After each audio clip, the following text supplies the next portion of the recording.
This is The Second Studio, hosted by the Architecture and Design Office Fame. My name is David Lee, and with me is Marina Bord-Deronay. The two of us are partners at the office and, of course, hosts of the show. And today we are answering a question which was prompted to us by a listener in a conversation I had with a listener actually some time ago. But it was an interesting thought, so I wrote it down, and it's been in the archive, so now we're bringing it to the surface. It's been 10 years. Yeah. And the question was, what were some failures that you experienced early on in your career or in architecture school that redefined or greatly shaped your thinking, which is a really good question.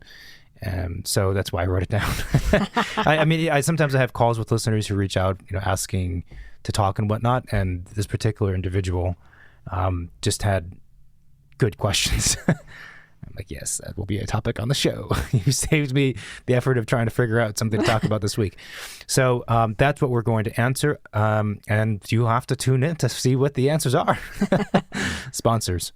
If you need to get 2D or 3D as-builts of a project, then check out Canvas. Canvas is an iPhone and iPad app that you can use to scan a house, let's say, and it gets processed as an as-built file, so you don't have to do any measuring. The file formats include ArchiCAD, Revit, AutoCAD, Vectorworks, SketchUp, and others. It's been a great tool for us, and I know many of you will find it very helpful. So visit canvas.io/SSP or click the link in our show notes to schedule a demo and to get your first as-built free. We are supported by Enscape. Enscape is a real-time visualization and VR tool that we personally use and recommend. Now, why do we like it? Well, it's fast and realistic, but it's also really easy to use. The interface is great, it has a strong library of components, and it renders in real time, which means we don't have to waste time waiting for the image to be rendered to see what it will look like. It's also a plugin that works with all of the major 3D modelers, and it's available for Mac and PC.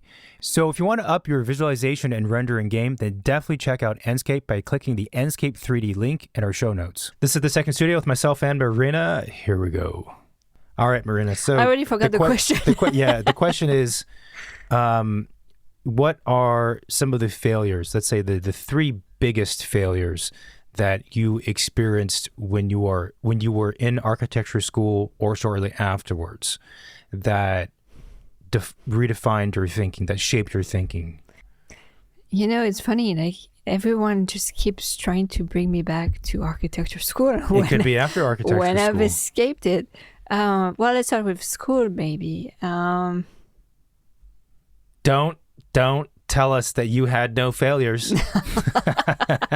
No, I'm sure I had plenty of failures. I've just never really looked back on them. Because there's so few, that's right. No, I mean, let's see. Failure in architecture school. I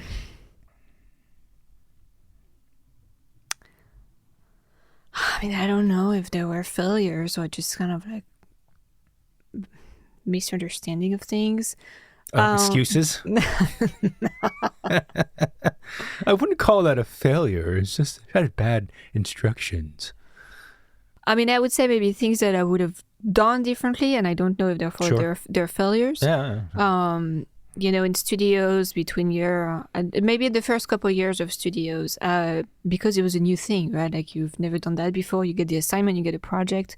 I think I was maybe too worried about the project brief and satisfying that rather than maybe having more fun and exploring things. Okay. And that probably comes from having homework to do in high school and just wanting to do the homework well, right? I feel like maybe that limited my answers and my projects in some ways. What do you mean by you were limited by the project brief? What does that mean? I think I was probably focusing too much on the program, the square footage and the things that were demanded in the project brief, rather than thinking about bigger creative picture of what the project is about. Oh, I see. Okay. Because, in the first year of architecture, you don't really know what you're expected to produce and to create, right? So you kind of follow the guidelines that the teachers give you. I think I was probably also too worried about the final product, the final project. But again, I feel like it's probably normal in the first couple of years. Too worried about the final product? Yeah. Yeah, make sure you have a model that's complete, that looks good, that, you know, that you have all of your stuff the day of, like, rather than, I don't know, just having fun and exploring, and maybe the model doesn't look great, but the idea was awesome, you know? So what have you learned from that failure? To worry less about what people think. To worry less about what people think? Probably. Yeah. Yeah, probably. No. And that it's not so much about responding to the... It's not so much about, and at least in school, about responding to the question. It's about how you're responding to the question. It's not really about the answer. It's about how you're responding to it. Expand. Well, it's not so much about making a beautiful model. It's about, is the project interesting or not? It doesn't matter if the model is beautiful. If it's a basic answer, it's a basic answer. Gotcha. Right. You know? So if you become too preoccupied with satisfying all of the checkboxes that are in the program, but also you become too concerned with having something that is really well executed and has all the drawings you're supposed to have, and they're drawn the right way, that's not enough. and the model is clean, and all those things.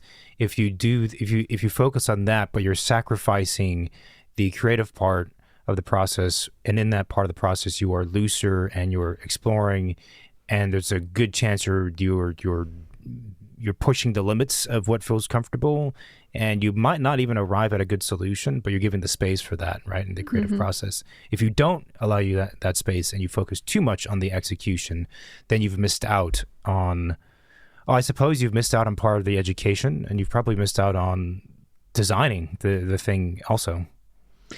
Yeah, but you know, looking back to like at those like you know, like reviews, I'm actually, my memory is fading, right? I'm actually not sure that teachers were promoting so much the quest for an interesting answer rather than, do you have everything you were supposed to have today? Really? Yeah, Right. like looking back, I'm not sure that was very strongly. I mean, in the later years of school, definitely more, but in the first few, I'm not sure. Well, so how does one, let's say a person finds themselves struggling with in the same way, what advice would you give?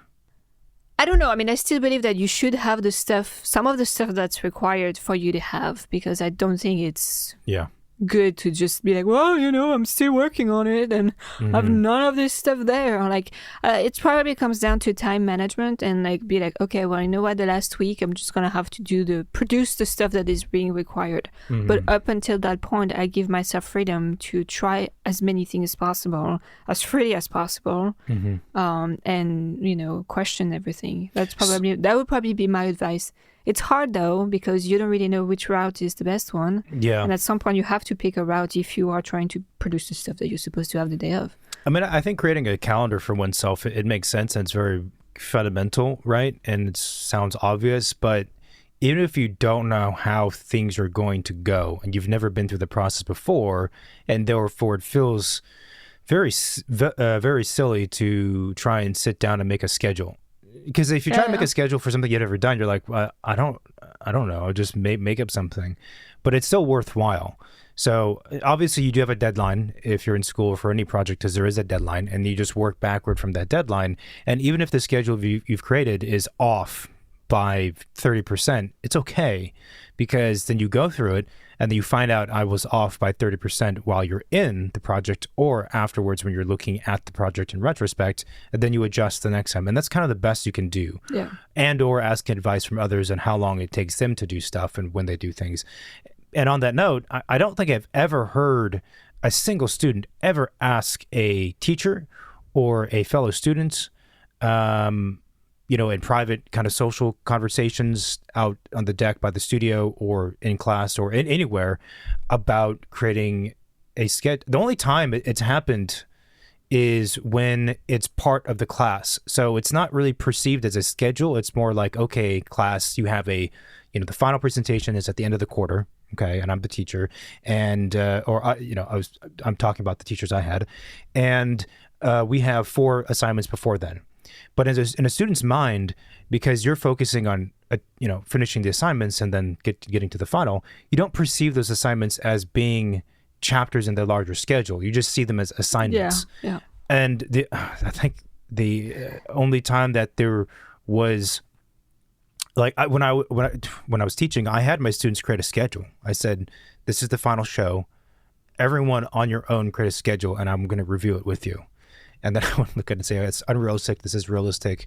I think you have to account for like holidays in your schedule. Like you didn't do that, stuff like that. And even if they end up being really off, the reason why it's helpful is that now you have data, right? You're collecting data for the next time you do this. And you can look back and say, okay, I was off by these amount of days in this part of the process, and but I was close in this part, and this next project I'm doing is different, right? Now it's a library that's bigger instead of doing, I don't know, a school, or maybe the same size, but they're different programs, but you have something to work with. It's the same thing at an office. Like if you have an office and you're running an office, and let's say you're a new office and you're trying to figure out the schedule, or you're trying to figure out fees, that's another one, right?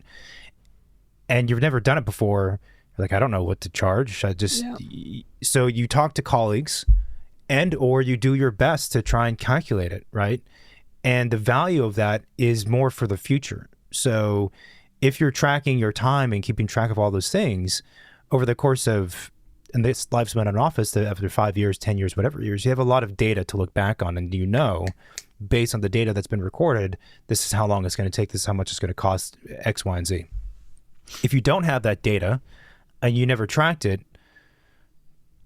good luck. You won't make it. You won't make progress regarding those aspects nearly as quickly. So the same thing applies for a student, in fact. And it's kind of odd. Like, I don't know why schedules and deadlines and micro deadlines and being organized, so to speak, is not more. I can see where maybe first and second year it's not so much because you just want people to just explore, but once you get to doing buildings and end of third year, fourth year, I feel like there should be a lot more conversation, like structured conversation about it. Like, have a calendar, have it, like I would have the students, like it needs to be printed or written down. Like it's a physical artifact and it's pinned on the wall, and you're going to look at it, every day, every week, and check where you are.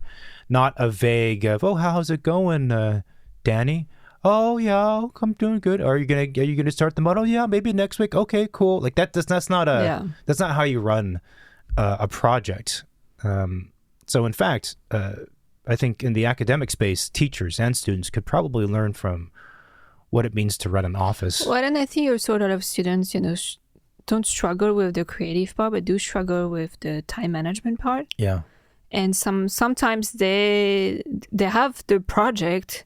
They just didn't get to execute it or finish executing it in order to present it, which is kind of stupid, because if you have a great idea, but you really were short by 4 days, that's kind of silly, right? Like you could have had an awesome project and presentation if you had those 4 days, but how would you know where you were if you never tracked it?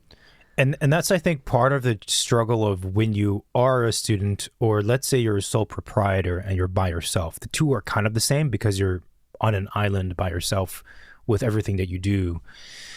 That it's, I find, for me at least, like the stress of working, the stress of allowing oneself to be creative or to not be creative is when you don't have clear partitions of time, right? If you say it's a psychological trick, let's say, or tick. Like if you say to yourself, okay, I have this 1 week, and I know this 1 week I'm giving giving myself full authority to be creative, to question anything and everything in this 1 week for this aspect of the project I'm designing, right? And I have that 1 week. Then during that 1 week, I'm kind of relaxed because I know I've told myself this is all I have to focus on. And then I just say to myself, after that week, then we move on to the next thing, and then it's a different task, let's say. And then it goes on and on and on. If you don't do that, though, which students don't, then you're constantly flipping mentally between, should I be doing this? Should I be doing that? Should I be creative? Should I be doing the model? And you don't know because you haven't created a clear set of time for yourself. So it is sort of a trick if you say like, okay, no, this is my time. I'm giving myself time to do this.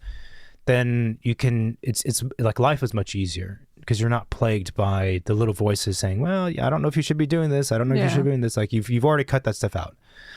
I think that's very it's very helpful. It's very helpful. So what are some of your failures? Well, it's funny you mentioned that your failures early on in school had to do with being too focused on completing the assignment. Let's kind of call it that way. Because my failure was the complete opposite. I did not care about completing assignments. And as you might imagine, therefore, I did not complete many assignments. I was one of the students who... Yeah, but I bet your work was probably more interesting than mine in the end. I always felt, being as objective as one can be, that the projects I did, all of my own projects had an interesting idea to each of them. Like there was something there that was of interest. At least it was interesting to me, and I was excited by it. It always and expressing the idea and the fundamentals of design, that was fine. But in that last layer of finishing the project and getting it to the next level of refinement, and also just completion of like the documents you're supposed to have, I always had a really, really, really hard time getting there. Like extremely hard time. We should have teamed up. Yeah. So looking back, the reason for that is I was a perfectionist, like to to an unhealthy degree. Obsessive. I don't know if obsessive compulsive disorder would be part of that category, but when I think back on it now in school, like there's definitely something within me as a person, or maybe as part of the environment or whatever, that was not, it wasn't good. It wasn't productive. It wasn't healthy. It wasn't physically or mentally healthy. It was really just kind of perverse and I have an idea where that comes from. Yeah. And it took a long, long time, honestly, for me to recognize with clarity that this is not, it doesn't work. Did you realize that while you were still in school or after you got out of school? I think I was aware of it when I got to my later years in school.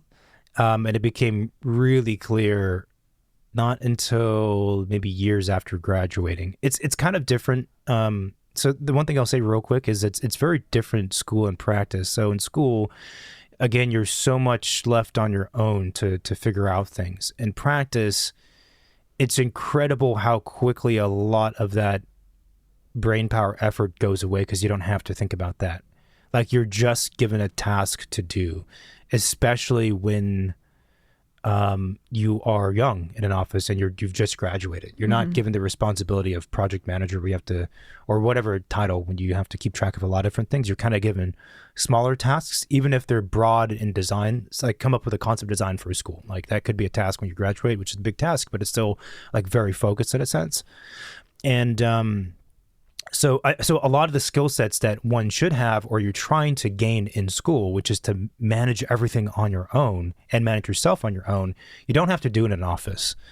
So therefore, I think it took quite a few years after graduating before I could look back and like understand, like, and that also why I was always very intrigued with teaching, because it's like I feel like I could have had a few people, teachers who could have really helped me if they had said certain things or structured things differently, or knew how to design a building to begin with. That would have been useful instead of just being academics and saying wacky stuff.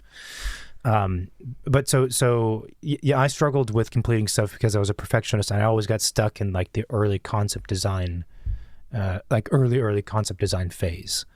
And I've said it before in here. But stuck in like a way, like in a positive way. No. What do you mean a positive way? Like you were interested by that, therefore you were staying within that phase? Yeah. Or you had issue getting out of move on from that phase? It's both. Oh. I loved being in that part of it, the thinking. And when I say concept design, I don't mean concept design in the professional sense. Yeah. I mean concept design as in like the core concept design that you would think about more in an academic setting. Like the ideas, the concept of it, right? And the partie and this and that and the research like that, I was more fascinated with, or rather I got stuck in, and I could never close the gap between that and then the final execution. I liked both, but getting from one to the other was always a challenge. Oh yeah, I mean, mostly because I didn't actually, when I think back, it was probably because I didn't have structure. Like I didn't have structure, and I don't know. Again, I was a perfectionist. Like I would just get stuck, doing, let's say, diagrams or something. well, I think it is probably the hardest step in what we do is going from like the idea to the building. Yeah. Like that's So that is the big question mark. That is the hardest part.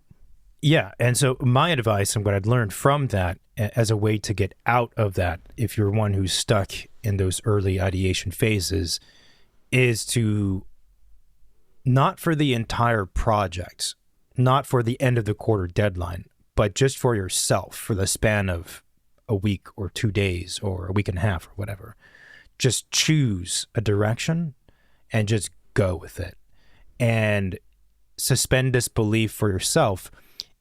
As a design perfectionist, meaning to say that you know that this direction has flaws. You know that when you put your pen to paper and you've drawn this wall and this space, that it's not great and it doesn't make sense.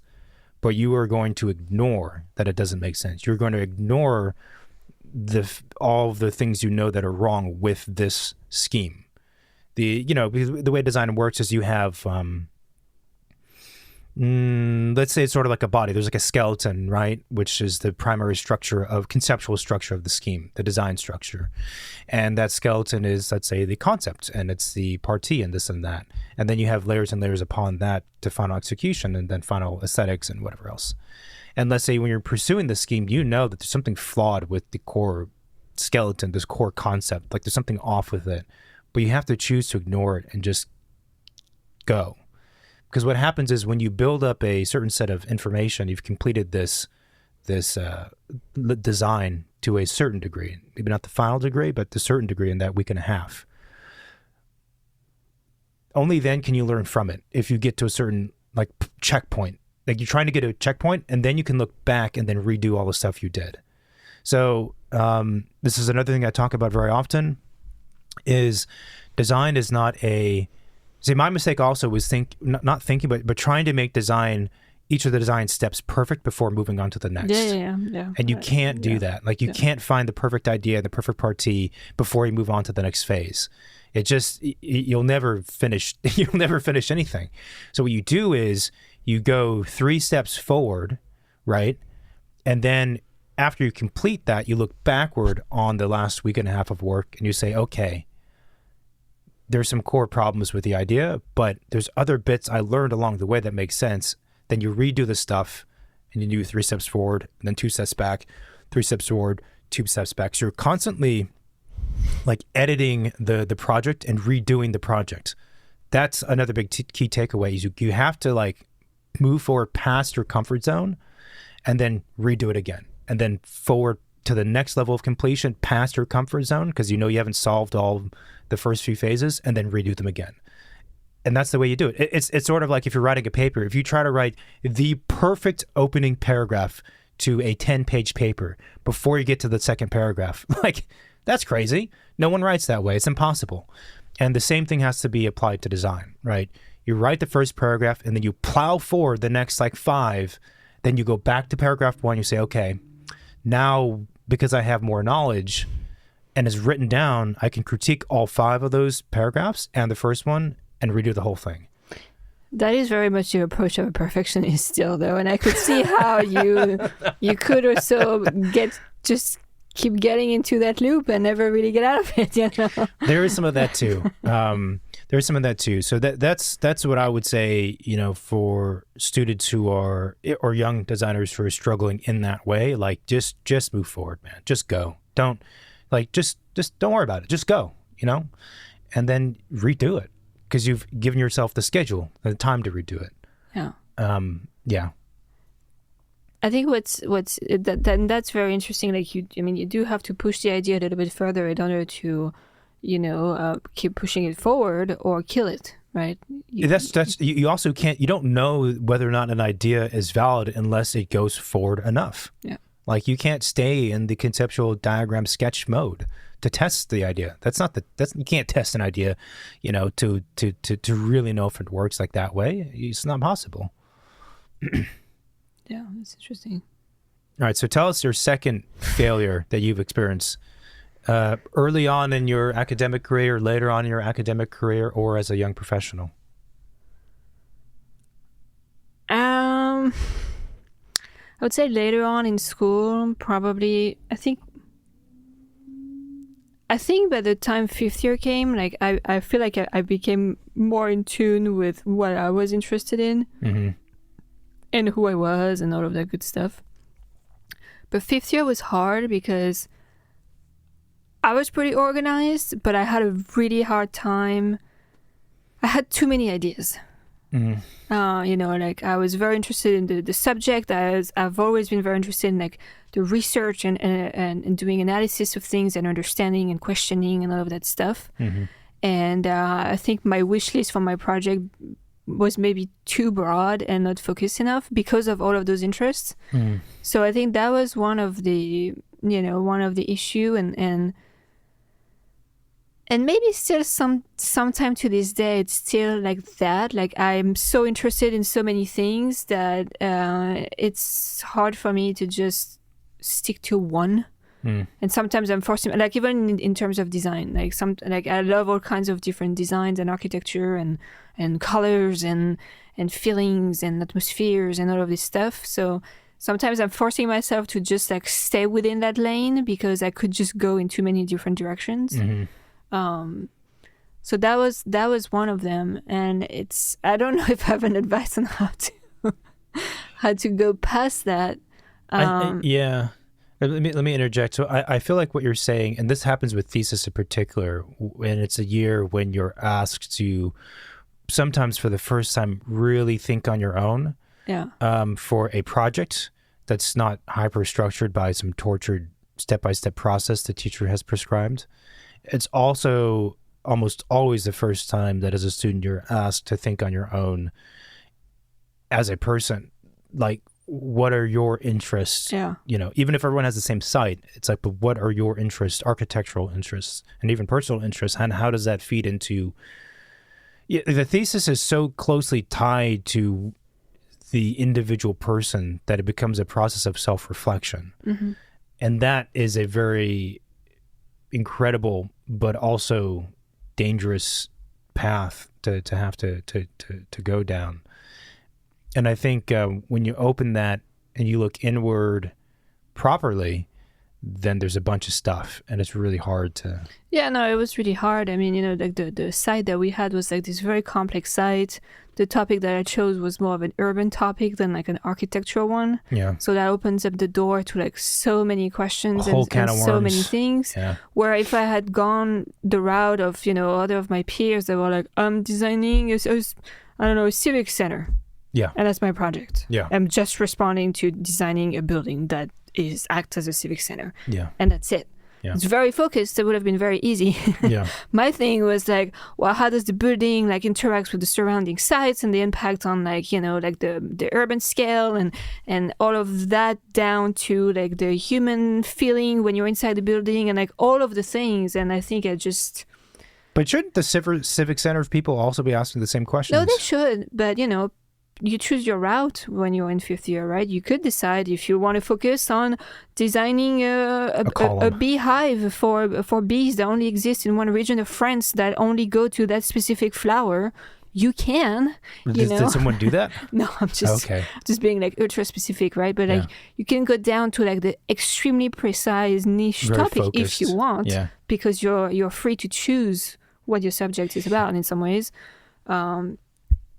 So yeah, I think that was probably my biggest struggle, and somewhat, maybe what my project failed is that I was trying to accomplish too much. Okay, so you went from one problem to the opposite end of the spectrum in terms of problems. Your first issue when you were starting off was you focused too much on completing and executing everything, and then at the end you focused too much on the why questions and not completing everything.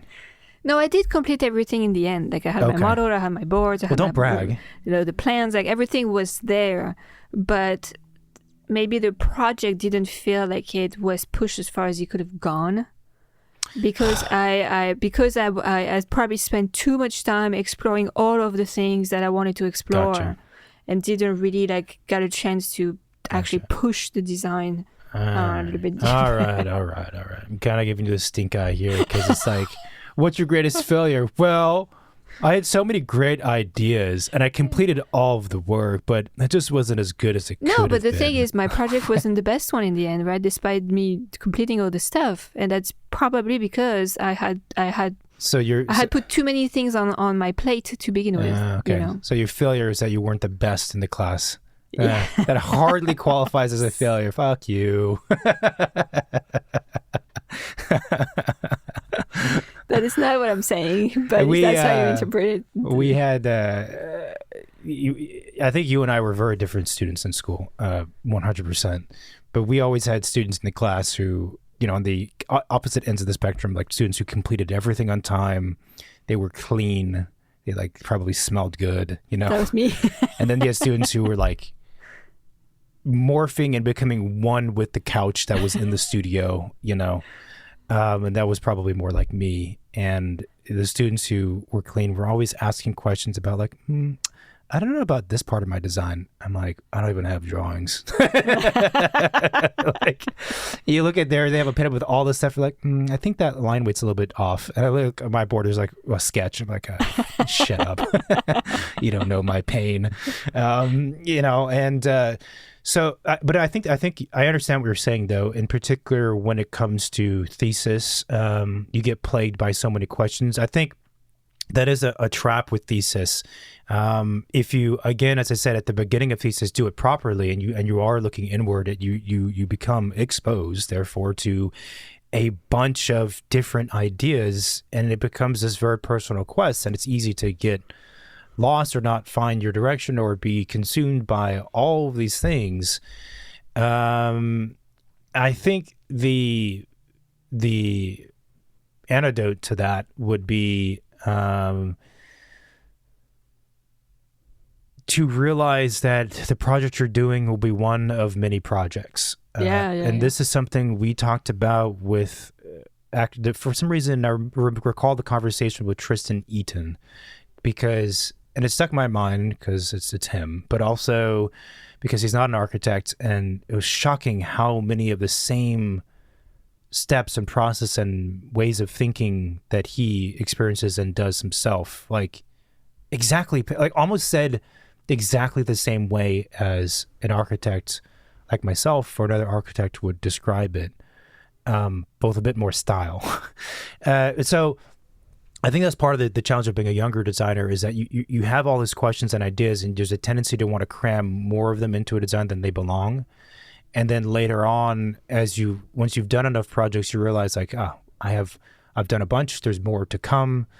I don't need to force this thing, this interest, this whatever into the project. I'll just save it for later, you know. And if it happens, it happens, great. If it doesn't happen, then it doesn't happen. Because there is one thing that all designers and artists, anyone who creates something that they're looking for, is clarity of the statement. Yeah. That's the like one ultimate truth with anything anybody creates, is the clarity of the statement. If you can summarize a project into one sentence. Yeah. Like, what is it doing, and is it doing it? That's really what it comes down to. Yeah. And what it's doing can be very complex, confusing, ugly, monstrous. It could be whatever types of descriptive words, but it needs to have clarity still. And that's fundamentally what it is. And I think as one matures, the work tends to become clearer, because partly you're not forcing things. You know, when you're younger, you're just trying to get it out. You know, you have all these ideas, you want to get them out on paper. And partly I think it's because you're excited. Like, you want to get it out there, but you can't force it. Like, if it doesn't belong in that project, don't shove it in the projects, right? And that's a really hard, and I say that as some advice, I suppose, but it's hard to do. That's where I think just doing a lot of projects is helpful. Like, just go. Like, don't do one, do 10, right? And it allows you to kind of just get those things out. You know, it's like you're fidgety almost with too many ideas. Just then put them out there and for where they belong quickly. Any other ones from your time in school? In school, I'll transition to the profession. School and in the profession is that I was not trusting of anybody. I didn't trust anybody or their opinions. And I don't know, to be honest, if that's a flaw. I didn't trust anyone's feedback at all. I had a few friends who I trusted as people, and I liked their work, and they were smart. But I would very, very rarely ask anyone for their opinions on my work. I didn't trust them. I don't think I've ever asked anyone their opinion on my work either. Like, oh, what do you think of my project? Peers to peers, yeah, that's pretty common. I mean, I think it's common for people not to ask, but I also never ask teachers so much. And when they volunteered, I don't care. I didn't care. I was like, I don't care what you think. I really don't want to hear what you think.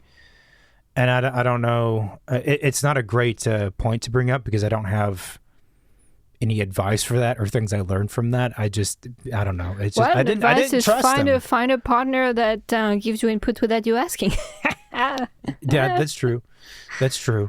I don't know. Like the teachers would say stuff, and I would just remember thinking, like, I don't believe anything you're saying. I fundamentally disagree with what you're saying, and I think part of the struggle was that as a person who is creative, as many architects are, not all, but many of them, you have your own way of thinking and your own kind of path to go down in terms of design process, let's say, specifically. And the studios are more and more structured so that they're not accepting of this alternate, not even alternate, but just like one's own way of doing things.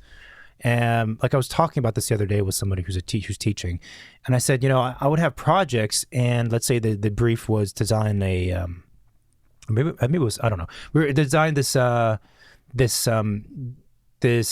center for the creation of this humanoid robot, right? So it was like part factory, part museum, part this and that, as is a school project, like all these different kinds of things. And I had a very, very specific idea of like what the narrative of humans versus robots meant and how that could be expressed in the project as a moment in the project. And that was the first thing it came up with. It wasn't I wasn't like seeking to create, to decide as to think about this idea in the sketch as the first thing. It just happened, right? Like, I don't know where, it was a thought, but I was completely, intrigued by this idea of this relationship, how it could be expressed through a facade or like through a moment or whatever. And that was like where I wanted to start with, because it just felt that's what I found. That's what I found in my researching and sketching. But the class was structured so that, this week we're looking at, I don't know, structural design, like the actual structure of the building or whatever. And I'm like, but I don't want to start with designing my primary structure. I want to start with this idea. And that was always the problem I had, is that the studios always had this structure as a way to keep students on track. But then anytime I had an idea outside of that, like I couldn't. And when you are captivated by an idea and it gets planted in your brain and you try and pursue, and you want to pursue it, you really can't, you don't really have a choice but to pursue it. Like, you can't ask someone like, Dad, don't think about that idea you've had. Just focus on this other thing. It's like really hard to ask someone to do that when they are dedicated to what they're doing. Well, it's also hard to have a class or studio structured in a way that, okay, everybody, like 25 students or whatever, this week we're looking at this all at the same time. And like, I mean, as we all know, everybody has their own process of creation. It's not like step 1, look at structure. Step 2, look at floor plan. Step 3, look at facade. Those are things you have to look at, but in whatever order it's most natural to your process. Yeah, yeah. And it does require more work from the teacher side, because that means that 25 students in the class are probably each going to be looking at different things every week, and you have to be able to like make sure that they move along. Yeah, but if you actually know what it means to go through designing a building, it's not that big of a deal. The fucking problem is a lot of teachers don't actually know what it means to go through designing a whole building from start to finish. So they have to make up these apparati, I don't know, these mini structures and this American Ninja Warrior games to go through as a way to have structure, because they have no other way to teach, right?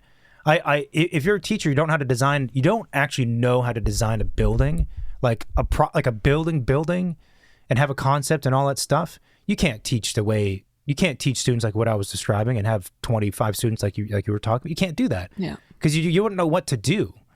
So, it's just so yeah. That was, I don't know if it was a failure, but that's something that I really struggled with. Big time. And now a little break for our show sponsors. Efficiently managing projects is essential for any office, but it can be challenging. Fortunately, Programma offers a solution. Trusted by thousands of designers in 75 countries, Programma allows you to manage all aspects of a project in one place. It features specification schedules, client dashboards, mood boards, product library, invoices, purchase order, and a powerful web clipper to save and integrate images from the web into your schedules, pinboards, product library, or image library. Click the link in our show notes to learn more and use the code SECONDSTUDIO to save 25% on your annual subscription. Hey Marina, would you like to get your as-built faster? Of course you would. IPX has you covered. IPX lets you seamlessly transform your laser scans into LOD 300 BIM and CAD files. Whether you've got your 3D scans already or you need the full laser scanning service, IPX offers instant pricing and order tracking for scan-to-BIM services on any project, no matter the size or complexity. Plus, your BIM files can be seamlessly transferred to Autodesk Construction Cloud, allowing your construction team to start work right away. Start your next project on the 50-yard line with accurate data by clicking the IPX link in our show notes and learn more. The Second Studio podcast is sponsored by Autodesk. And do you know about Autodesk Forma? Available standalone or as part of the AEC Collection software bundle, it's a specialized AI-assisted 3D design tool that can transform early project planning. With Forma, you can rapidly model multiple massing options at the start of projects and analyze the embodied carbon cost of different volumes, layouts, and material choices. You can then deepen your understanding of your sites by incorporating real-world contextual data for daylight, wind, noise, and more. So start your projects right with Autodesk Forma. Check out the link in our show notes to learn more. And I think the failure that came out of that perhaps is transitioning out of school is the biggest mistake I made once I graduated and I was in different offices is I didn't ask enough questions. And maybe it's in part because I was used to not asking questions or seeking help from anybody. Or it's because of pride and arrogance and one's own, faults, personal faults. I don't know. But I didn't ask enough questions and I should have asked more questions. Yeah. Well, obviously the solution is to just ask more questions. I will also say though, I think part of the environments and times that I was in when I was a very, very young professional was that everyone was severely underpaid. I mean, making half of what graduates make now, half. In best case scenario, half yeah. At best case. Like you were lucky if you even got a full-time job. And if you did, it's like you were making $36,000 a year living in New York City. If you got a job. Most people didn't get jobs. You got internships and you were paid a subway card plus $100 or $500 a month. Yeah. So $6,000 a year. And anyone listening is probably shaking their heads. And anyone who's of our generation, they are shaking their heads and nodding because they went through that. That was the reality. Not a great reality, not good for the profession, a lot of problems in this and that. Also quickly say that's therefore when I meet recent graduates today and they're asking for whatever they're asking for, I'm like, what the hell are you talking about, dude? Like, I know it's expensive in X, Y, and Z cities, but do you think you're worth that kind of money? You're not. It's absurd. Anyway, so what I was going to say is I remember specifically when I was first starting off that I strongly felt that I needed to pretend like I knew more than I did as a way to secure a position where I got paid enough money. And I should not have allowed that to be part of thinking. I should not have allowed that to impact my openness to learning and asking questions and being proactive in that sense in an office. But that was I was always afraid, like if I show that I don't know stuff, I'm potentially going to be let go or not be hired, and I won't be making the $36,000 a year I need to survive or almost survive, right? And that was always there. And I shouldn't have, I should have not let that be part of the thinking. But I mention that because I do think when it comes to what's the phrase, feast or famine kind of mindset, when you're, your best hope is to make $38,000 a year. It's kind of like you do everything you possibly can to get that and then hold on to it. And for me, it was a sort of a survival mechanism that I should not have used, but it was a survival mechanism. I was just afraid. I was like, I can't ask that, because I was hired under the pretense of me knowing X, Y, and Z things about construction or whatever else.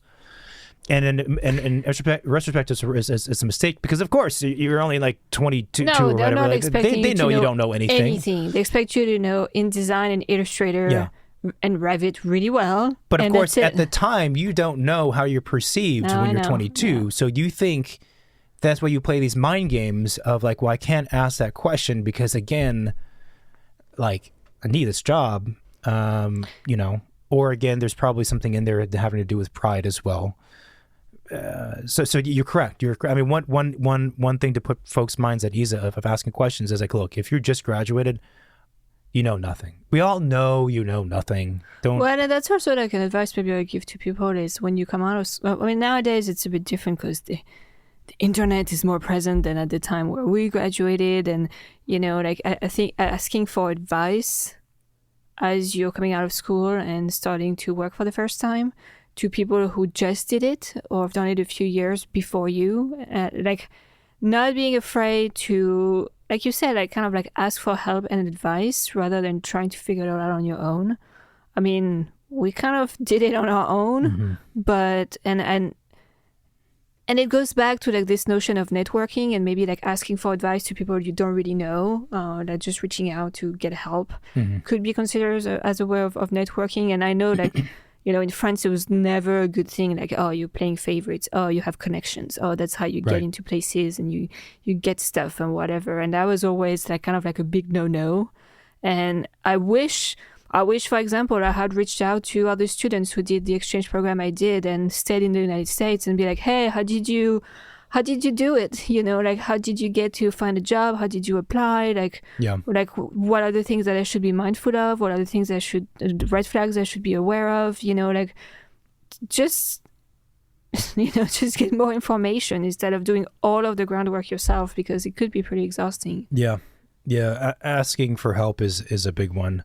It's probably not done enough in architecture, but I do think the younger generations are much better at asking for help, because because we have, like, the podcast is out there. There's stuff out there. There is resources. People are more open to give information and share information. Yeah, and people are more there. I think also just inherently interested in asking for help, and it's all good. I think one of the other failures, not for myself, but I think I see it more and more often these days, especially because of social media and the internet, is for young designers to just be too, how do I say it, to let their attention be too split up and fractured amongst different things. Like, I think design, and especially learning design, requires a lot of focus and solitude, and you need quiet, calm, uninterrupted, empty space to be in. And it's too easy now to be distracted by a bunch of different things, a bunch of different opinions, a bunch of different medias and music and movies and reels and all this other stuff. And you kind of need to give yourself clean space to just exist in, to think about stuff and to draw stuff. And I think for almost any architect who does design, they probably will also say the same thing, like in their own process. Like, the best design thinking oftentimes comes from quiet space, where you're not, it's unadulterated. You're not being peppered with different things, and you're not being pulled in different directions by, again, other opinions. And that's a hard thing to do, but you have to learn how to do it, I think. It's funny because I think that was one of my biggest struggles when I started working after school, because I used to spend pretty much all of my years in architecture school working alone. If I wasn't working with teammates on group projects, right, I was in my tiny studio with my computer, my ferrets and whatever, my models, all my stuff, and in my one room, like like that's how I was working on my projects. I was in my head a lot. Yeah. Right. And it was very difficult for me working at offices where I had to be creative in an environment that really wasn't what I was used to be creative. Right. So that was a really big adjustment, and something in retrospect I wish I would have practiced during school. Like I didn't have like a desk in school. Like those were just like you grab whatever's available, but you couldn't leave your stuff. Yeah. It was so chaotic that I never pictured that I could be designing in those rooms because there's just too much happening. Yeah. So I always avoided that. And I think it was somewhat a disservice to myself when I started working, because you work in an office and there is 100 people around you. You have to design. Yeah. You don't have that mental space, bubble, comfort, environment. You're on a computer that, the screen's too small. Yeah. And you're sitting by the bathrooms, and you have someone else on the phone doing like CA on a project, and there is like somebody else having a birthday party in the office kitchen, or you have to. So noise cancelling headphones are probably the best thing I would recommend anyone to get. Yeah. But kind of like being able to shut off everything. Even in I think even in art school, when I took that gap year, even just having eyes on the creative work that you're doing as you're trying to produce it was extremely handicapping to me. Yeah. Because I'm like, I know I'm not the best one in the room. Like, I don't really draw as well as, everyone around me. So I don't necessarily want your look on my stuff as I'm trying to figure it out. Yeah. That just kind of like just blocks me from doing anything. And so those are the two things that I wish I had challenged a little bit more during my time in school to feel a bit more prepared, when I move into working for an office. Yeah, I can understand that. I do think though that for most people, the very raw design process is a private thing. And so as an employer, you need to give people space to do that. Yeah. It's for most people, it's not going to be comfortable like designing in front of an audience. Like it doesn't feel, it's just human nature. You don't feel comfortable with that. And so I find when it comes to, working with employees or working with students, you have to be very sensitive with what their comfort level is. And so it is up to the office to understand that and then allow for space and an environment that allows for different types of design process to take place for people to feel comfortable. And that also probably includes not positioning people by the bathrooms and that, or you have the tiniest desk that you can get in an office and you're like, I can't even fit an 8.5 by 11 in front of my keyboard. Yeah. To sketch. So are you expecting me to design a building? It's so dumb. What? It's so dumb. Oh, you can use the conference room. Yeah, I have to drag all my shit over. I don't have a computer there. It's like the setup is just not working. I find that weird. I mean, I think, real estate's a premium in urban places like New York. So that's one thing. A lot of the work is now on the screen. So that's another. But, before all the drawings took place on vellum and Mylar, on giant 24 by 36, 36 by 48 tables. And you always had at least that, if not another work surface next to you, because it was all physical and you needed the space. But I think that physical space it's very valuable. It's really hard to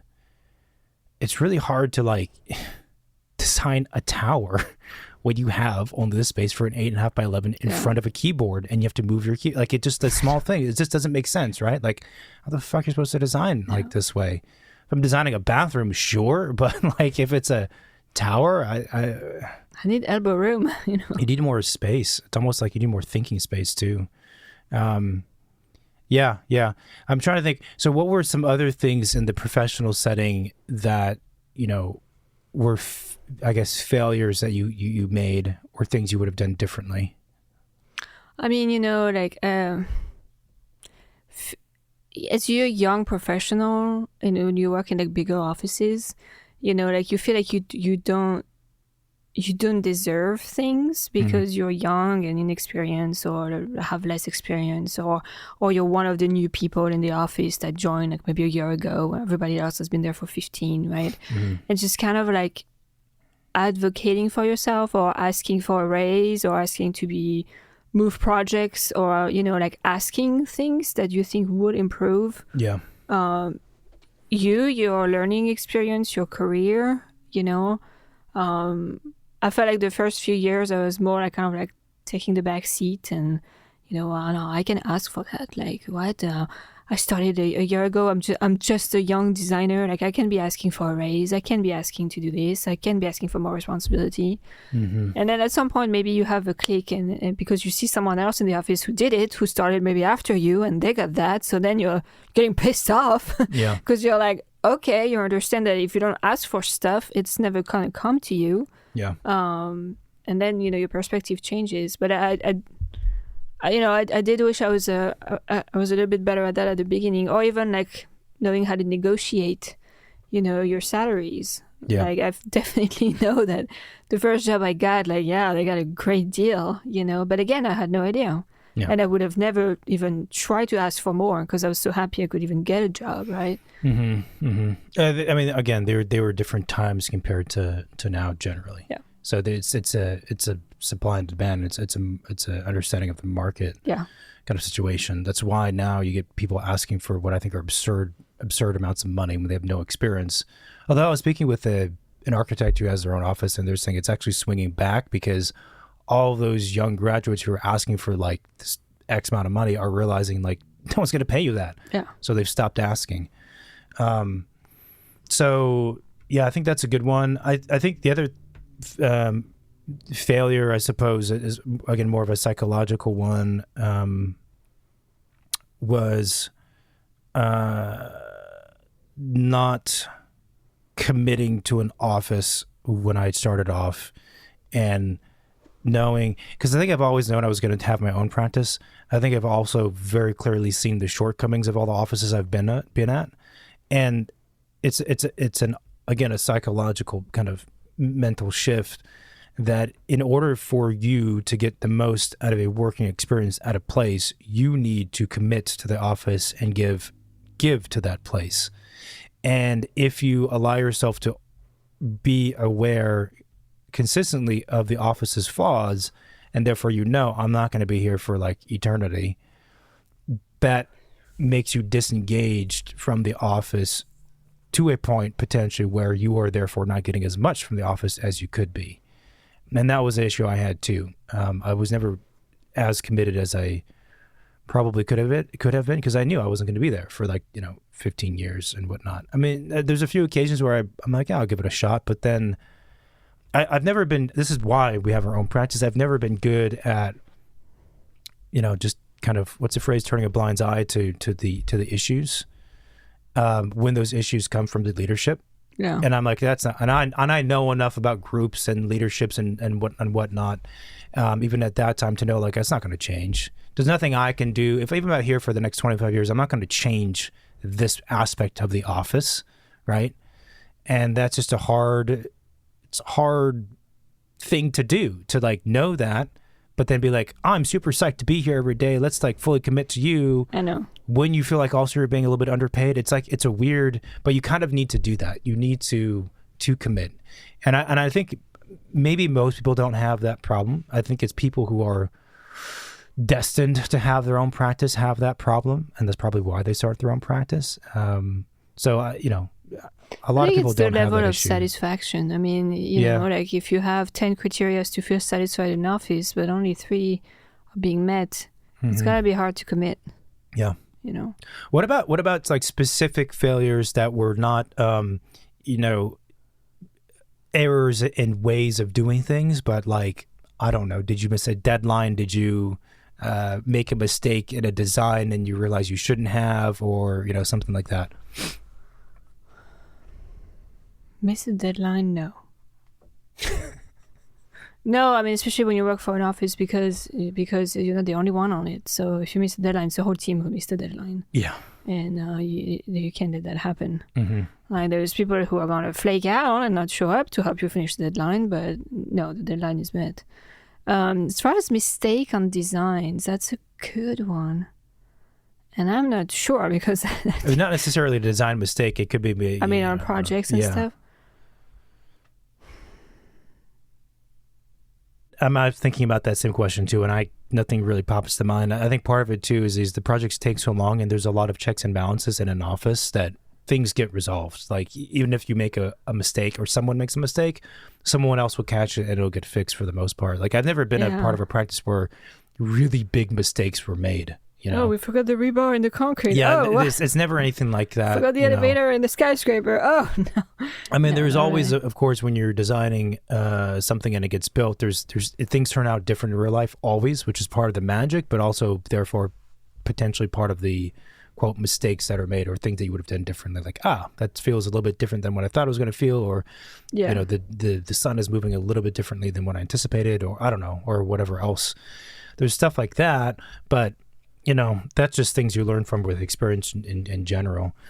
I mean, yeah, the biggest error for me was just not completing stuff. And the easiest fix in my case was to work with people who helped me fix. Actually, going back to the creating calendars thing. So when I was in school, I partnered with a friend of mine and we did this project together as a competition. And he was the one who was like, let's make a schedule. And I was like, schedule? We don't need a schedule. And he's like, no, we need a schedule. I'm like, okay, fine. And I don't know if it's funny though, because we made it. I don't think we looked at it more than once, but I feel like it still did help. It's funny though, your struggle with structure and organization, because I feel like your mom is the most organized person I probably know. Yeah. But that did not get passed down to you somehow. No, I don't. You know, I think part. I think part of that's changed. Not really. I think part pretty of organized. I think part of finding success with whatever you're doing is just being aware of your shortcomings. And there's some inherent shortcomings that you can try to overcome, or you can just work with people who are better at that, and therefore it's a symbiotic relationship, and it's fine.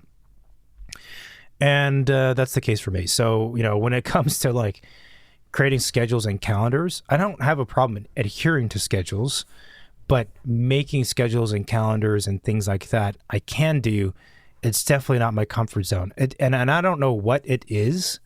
If I did more of it, I would get better at it for sure. But there's something about it. It just, I don't know how to describe it. It doesn't feel right. Like, this is weird, but like designing and a bunch of other stuff, it feels like bare feet on shaggy carpet. It feels good. When I'm trying to make a schedule, it's like I'm walking on a beach that has a bunch of shells and big rocks. It doesn't feel right. Do you like puzzles? I despise puzzles. That explains why. I think they're stupid. That explains why. What do you mean by puzzles? Like any types of puzzle, like puzzle with pieces, puzzle like word puzzles, like just puzzles. I like riddles, but puzzles, no, I don't. Yeah, so you're definitely never going to be a schedule guy. I don't like puzzles. I just feel constrained, and I feel it's just stupid. It's a dumb task. It's like, how can you do this as quickly as possible, even though it's a defined outcome? Like I have no interest in that. That's stupid. Well, complete this 1,000-piece puzzle of a cat. No. Yeah, you see, I found that fun. So. No, it's disgusting. The cat or the puzzle? It's just both. It's just no. Yeah. So yeah, something about it. So that's what I'm saying too. I think like, you know, witnessing and being aware of the failures and learning how to overcome them or correct them in the future is great, but also just being aware that there's some things that you will find over time that you're probably not as good at as other people, just inherently. But so do you feel like you've changed since your failures in school?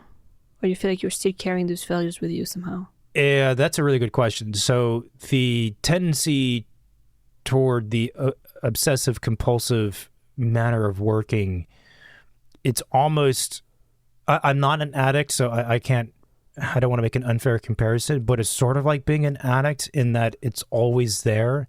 And part of what I have to do to get through designing a project is keeping that in check and not allowing it to get to a weird place like it used to get to. And that... like have more control over it. Yeah, exactly. And again, I think setting up structure, then telling yourself like, let go of that, right, is a helpful hack. Like I was also obsessive when it came to the execution of the final thing as well. I'm thinking about now, a perfectionist with everything. So when it came to making a model, like if there was meant to be a clean edge, it had to be perfect. It had to be. And I would cut this piece. I would buy $30 worth of material and cut it 50 times if I needed to get it perfect. And that's great if you're a finished woodworker. But if your first job is to complete the work, it's not helpful. Like, you see, I wasn't quite like that. Yeah. I would do a good job at cutting. It would be clean. It would be cleaner than everyone else in the studio, but it would not be perfect. Yeah. Okay. And then, okay. So and that would be enough for me to be like. Okay. So it wasn't perfect, but it was still better than everyone else. Yeah. Okay. But I mean, well, no, but like, meaning to say, you don't necessarily always have to look for perfection, as long as you're already doing better than everyone else. Yeah. See, that's where I still don't. I still don't agree. I don't agree with that. I'll keep myself in check, but I don't agree with that. I had, I mean, there's a lot of examples of this, in fact, but I had this one model where there were these columns at an angle that were in the model, and the model was at a scale, so you could, there's like, they made V's, and you could use wood dowels, small wood dowels for some of these things. And, you know, cutting it at the precise angle, the two pieces so they met perfectly, that was relatively easy to achieve. But I had these other columns that were too thin to be made out of wood, so I had to use wire. And one could bend the wire to make a V, but then at the joint, it's incorrect because it's not like that. So it's not good. It's incorrect. It is incorrect. You're correct. That is incorrect. And you could use pliers to cut it, but then that's not a clean edge. It's still incorrect. It's still incorrect. So I think I used wire cutters to cut it, and then I would file it down to what it needed to be. Would. But beyond that, it's metal and looks like metal. So I was like, okay, I'm going to paint it with acrylic paint to look like wood. Fine. It's not easy to get the correct shade to match the rest of the wood. 5 years later, the model is still in progress. It's also very important that you use the right type of brush so that the strokes match the grain of the wood. Yeah, but you see, at the end, what matters most, that all of those things are to perfection, but there is no model being made, or that they're better than everyone else, and there's actually a model to be looking at. Think about that. What's important is being correct and not incorrect. What's important is to be able to look at the thing you're trying to make so you can improve on it rather than figure out the perfect path to get there but never get there. If it's correct. No, but so this is the type of thing, right? I was just, it was a problem. It was like almost like an addict's behavior. Like I just could not let go of whatever the thing was. I'm trying to think of other examples that came to mind, but you know. But you act like that just for architecture. Like, is that something else that you apply to your like daily life? Not really. So you see what I'm saying? Like, you are able to let go perfection in other parts of your life and your existence, but you're not so much able to let that go for architecture. So no, because it's incorrect. It's very, you know, when it comes to execution of stuff and craftsmanship, to me it's black and white. It's either right, and there is a limit, of course, right? Depending on the scale of what we're talking about. If you're doing a building and it's off by a millimeter, then it's by fine. A millimeter, it's gotta be off by at least 1 millimeter. The thing that drives me nuts with buildings is like, you know, foundations. Foundation guys only want to work to like 4 inches or 1 inch. I'm like, no, fuck that. You're gonna pour the foundations down to what I say it is. If it needs to be 1/8 of an inch, then you make it 1/8 of an inch. What does your tape measure not have 8s? Of course it had 8s. Put the formwork where it should be. But it doesn't make a difference. It does make a difference. Like, oh wow, did you see this foundation? It's 1/8 of an inch bigger, but it's perfection. Yeah, the worm in the dirt won't notice. No, but sometimes, you know, it has ripples affects everything else, and then like, oh, we'll make up the difference later on. Like, no, we won't. You'll do your job right. Yeah, it depends if it's a foot off versus 1/8. Like, you know. Yeah, of course.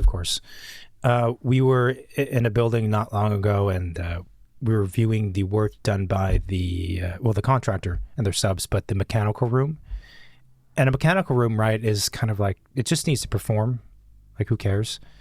It does matter once you get to a certain scale of house. In our case, like when the houses get really big, then mechanical room needs to be tidying. Otherwise, it gets really confusing. I mean, it helps for maintenance too. If For stuff is maintenance, like all this organized. stuff, right? When it's small, you can kind of hack it together. But anyway, this mechanical room for this fairly sizable project was super well done, and it's something that craftsmen people would nerd out about because it's like, yeah, they get it, you know. They get it, even if it's just a mechanical room. It's just a crawl space. It's just the framing. It's just the foundation. Whatever. When people take pride in their work and they do it, maybe not to the degree of what I would like, but close to it. It's like there's a level of appreciation and craft with that, and I think that it's a very, very, very, very important thing. And I think part of where that comes from for me, that obsession with technique is probably to do with my music background, where perfection is what you have to strive for. You just play the same thing over and over and over again until it's perfect. I think it has to do with who your dad is. It could more be than that. your It music could be that background. too. But you know, there's this famous pianist, and I forget his name. And he would rehearse like all musicians, hours and hours and hours every day.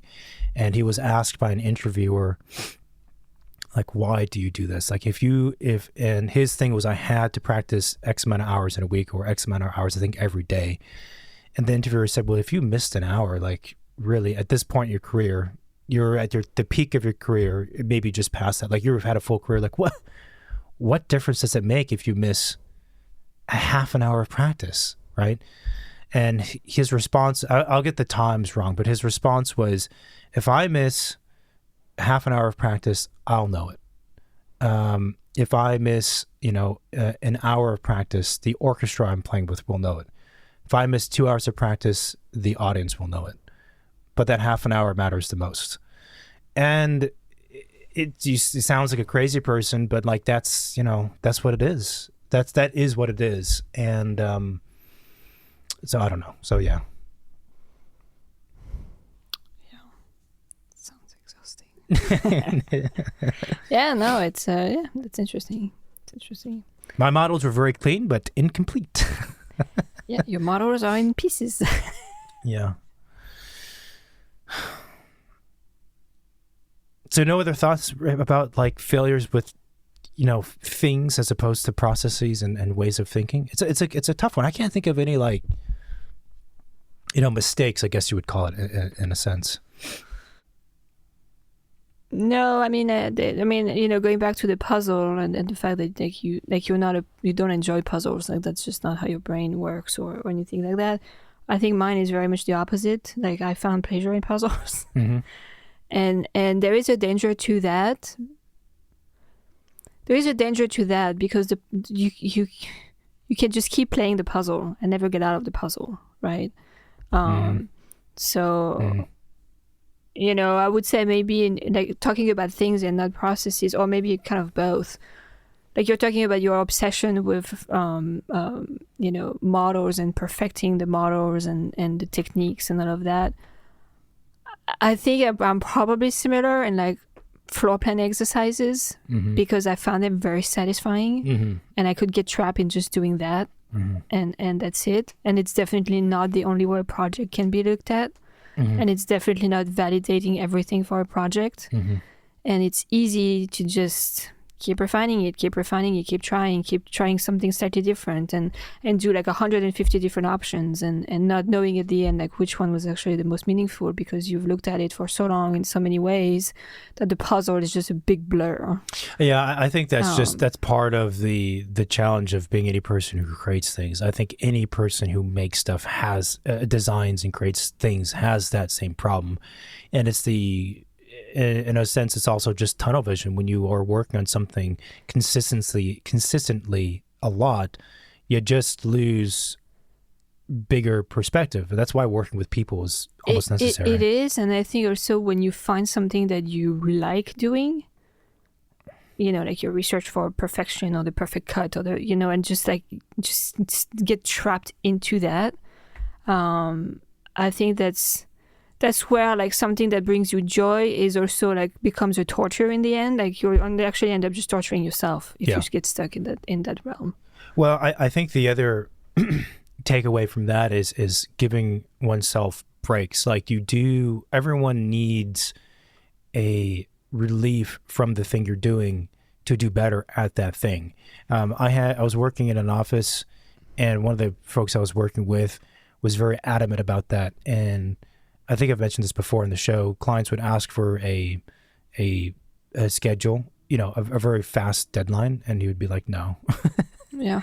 And the clients would be like, what do you mean no? Like, we'll pay you more to do it. He's like, no. He's like, because we need time to think.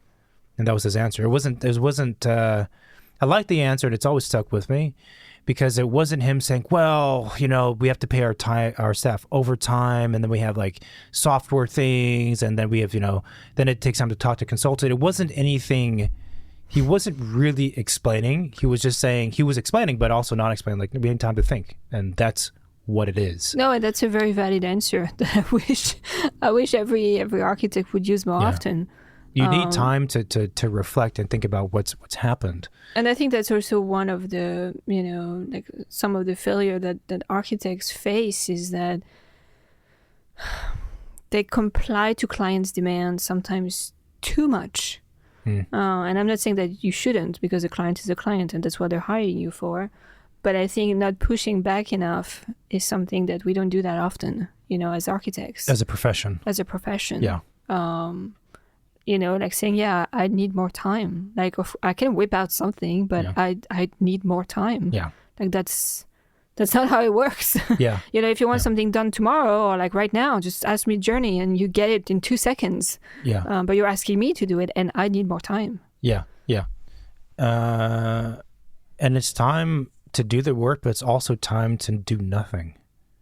Was the amazing part about the answer. I think that's one of the biggest failure, I think, for anyone who's dedicated to this profession, or if you have a business, or if you're like very committed to the project you're working on, is the failure to never stop, never turn off your brain, never allow enough breathing room for the machine to restart and to reset and to work at its full capacity.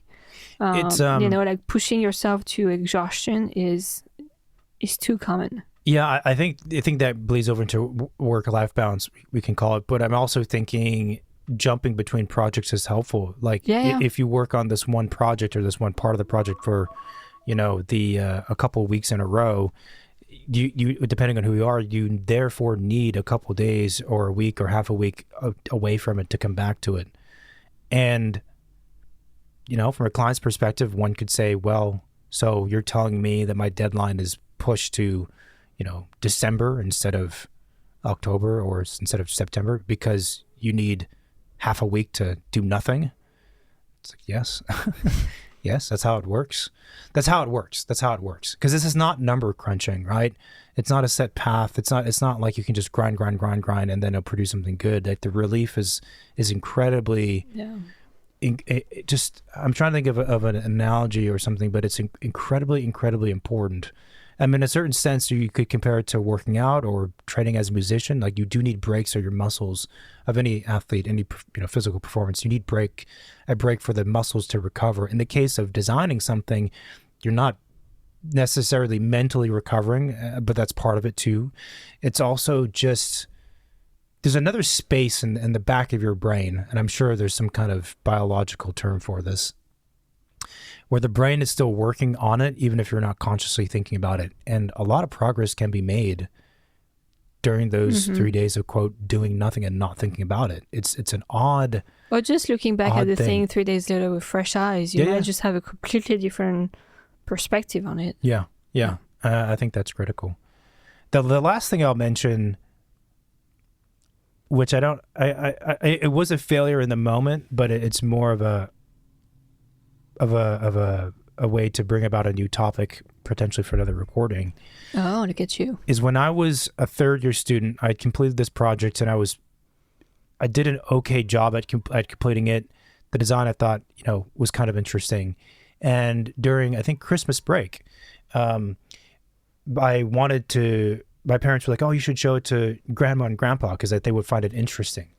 And and my grandparents were Chinese, but very American. So it wasn't a cultural barrier, was what I'm saying. So I hooked the computer up to the TV. I put up the presentation, and I started talking to them about what I did and why I did it. And, you know, Christmas break as a student is like right after you're done with the project. So it's all very live and fresh and exciting. So I'm talking, and I look over, and I think my grandpa like fell asleep, which was sort of to be expected, but quite deflating. And my grandma was awake and listening, but she did not understand a single word I said. And she was extremely smart. Again, there's zero language barrier here and zero cultural barrier. And my grandmother, just like, she was a really smart person. And she spoke better English than I did. And she was more well-read than I was, more worldly than I was, like all this stuff. But she was like, oh, that's nice. And that's not a typical response for my grandma at the time because, again, she's a smart person. She wasn't like an old grandma who was out of touch with everything. Like, oh! And that's the only thing she can say is, "Oh, that's nice. Do you want cookies?" Like, it wasn't like that. But she said, like, "Oh, this is nice." And like, then she didn't understand a single thing.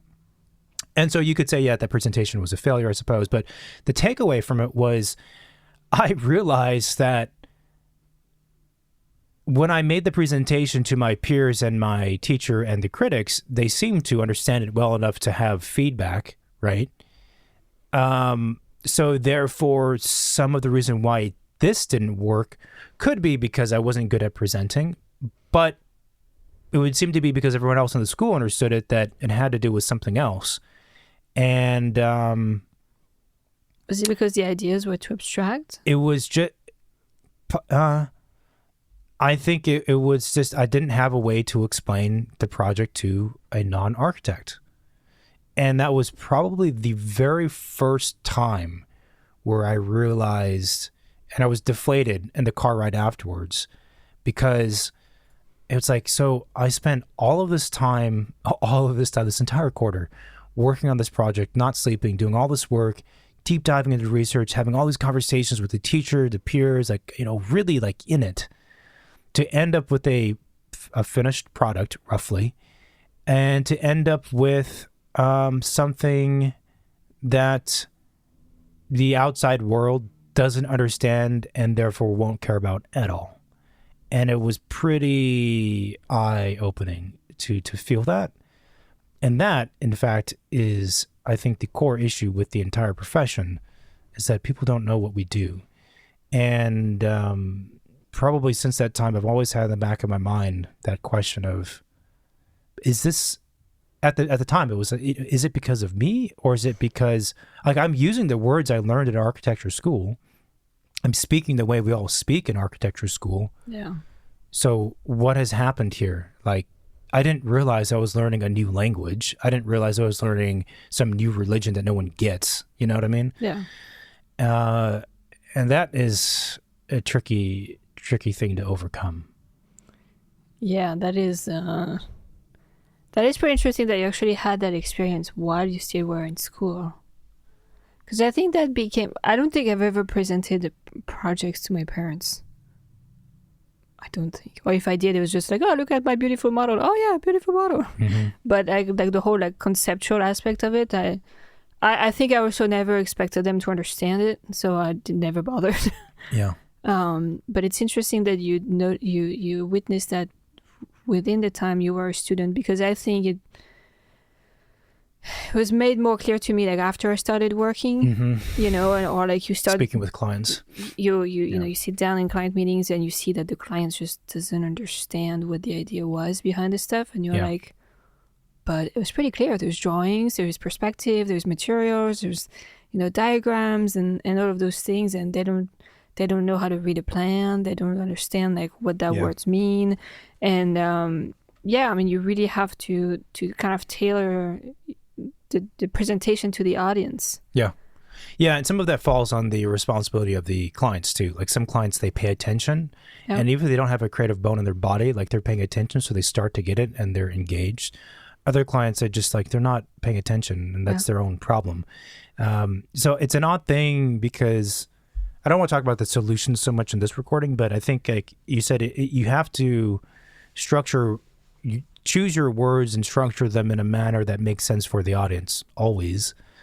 I do think, though, it's a mistake to think that you only have to create the presentation from the perspective of the audience. I think it's an important thing to talk about stuff that you know the audience probably won't understand if it's important to the project.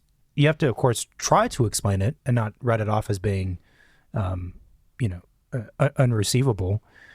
But I think we get into dangerous territory if we, reverse it too much. Yeah. Like, you have to say what's important, even if they don't get it. Yeah. If you have this grid and that the grid is interesting because of whatever architectural history, you should talk about that.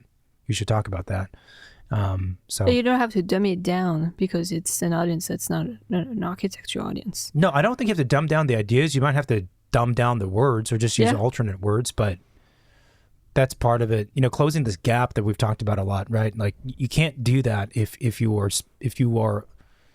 change your language so much and you remove portions of the design presentation, then you're not helping. You're not helping the profession. Yeah. You're not closing that gap. Yeah.